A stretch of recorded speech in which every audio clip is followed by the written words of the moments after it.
I'm Tracy Cook, Public Health Analyst at the National Center for Health Statistics in Hyattsville, Maryland, and Forum Coordinator and Staff Director for the Federal Interagency Forum on Child and Family Statistics. This webinar segment will take a glance at highlights of the Forum's 2016 America's Children Brief Report, which focuses on selected key indicators of race and ethnicity, as well as current and projected demographics.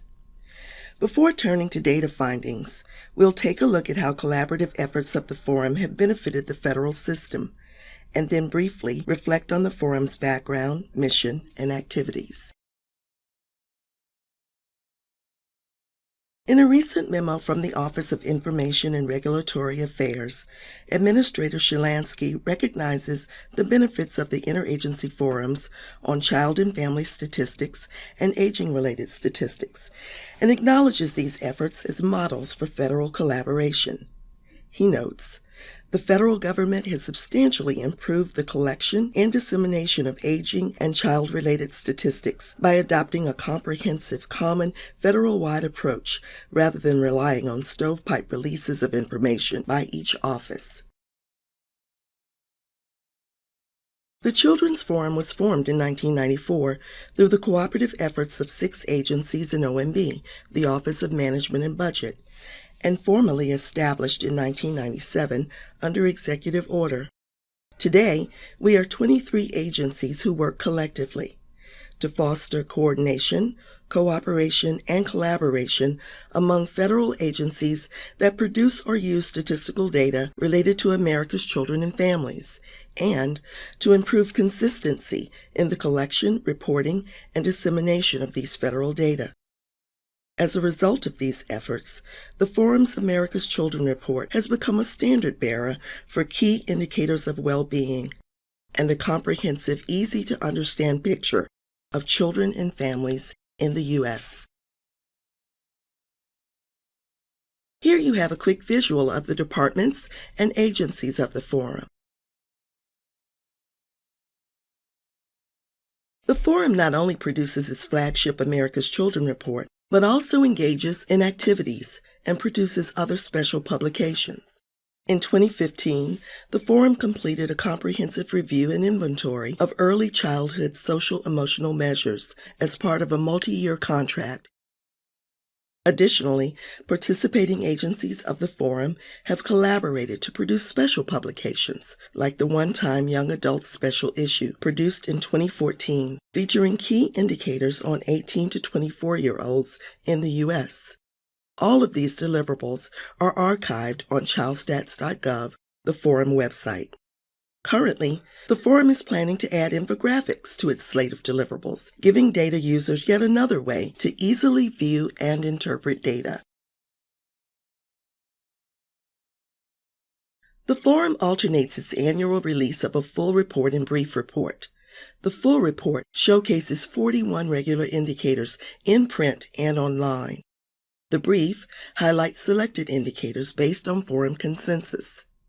The Forum agreed that taking a closer look at key indicators by race and ethnicity in the 2016 brief would be particularly timely given several recent milestones, including the 30th anniversary of the Heckler Report in 2015 and the 30th anniversary of the HHS Office of Minority Health. Released on July 12th, the brief highlights 28 indicators across all 7 report domains, which are listed here. A downloadable PDF of the report is available on the Forum's website. Now, I just want to take a few minutes to spotlight some notable demographic findings and indicators. From the demographic background section of the report, we learned that racial and ethnic diversity has increased dramatically over the past 35 years, and these trends are projected to continue among children in the U.S. In 2015, Hispanic children represented 25% of U.S. children, and Black non-Hispanic children represented 14%. By 2050, only 39% of all U.S. children are projected to be white non-Hispanic.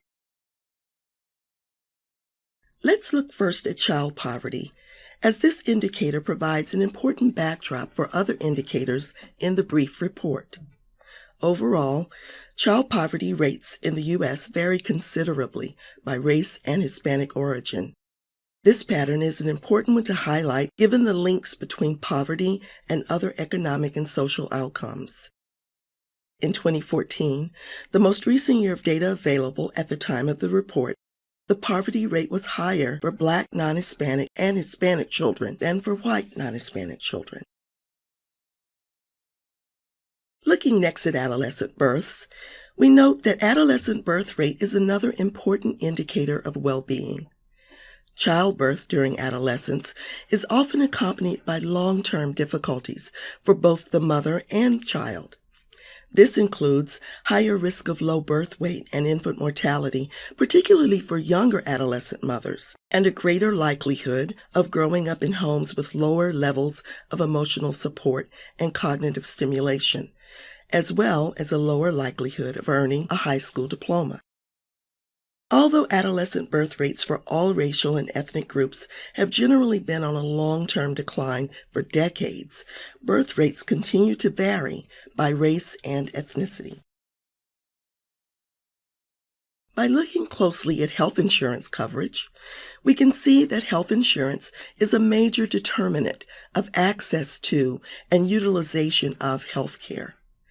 The likelihood that children have health insurance and the type of insurance vary by race and ethnicity.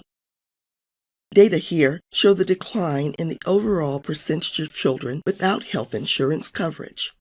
And in 2014, Hispanic children were still more likely to be without coverage than non-Hispanic children. Looking at alcohol use by race and ethnicity can help us to better understand who is at greatest risk for negative consequences. Alcohol is the most common illicit substance used during adolescence. Binge drinking is defined here as 5 or more alcoholic beverages in a row, or during a single occasion in the previous 2 weeks. Heavy use of alcohol is associated with negative outcomes, such as problems in school and the workplace, being involved in fights, criminal activities, motor vehicle crashes, and other injuries resulting in death. Among 12th graders, long-term trends of reported binge drinking have declined among white non-Hispanics, Black non-Hispanics, and Hispanics. The brief also includes an indicator on mathematics and reading achievement. In this figure, we see that in 2015, the average mathematics scores for 4th grade non-Hispanic white, Black, and Asian or Pacific Islander students were all higher in 2015 than in 1990. This finding also held true for Hispanic students. The report further notes that mathematics and reading achievement test scores are good indicators of overall achievement in school. Differences in academic performance between groups of students, or achievement gaps, have long been documented for students from different racial and ethnic backgrounds. So, I've given you some background on the Children's Forum today and shared a few data highlights, but there's much more to see and learn on childstats.gov. More on current and prior reports, special publications, and project deliverables, up-to-date web tables, and general information on forum member agencies and committees. Hopefully, I've piqued your interest and you'll want to follow up. Here, you'll find the forum web address and my direct contact information. Thank you so much for your continued support and interest in the Children's Forum. I hope you'll stay in touch.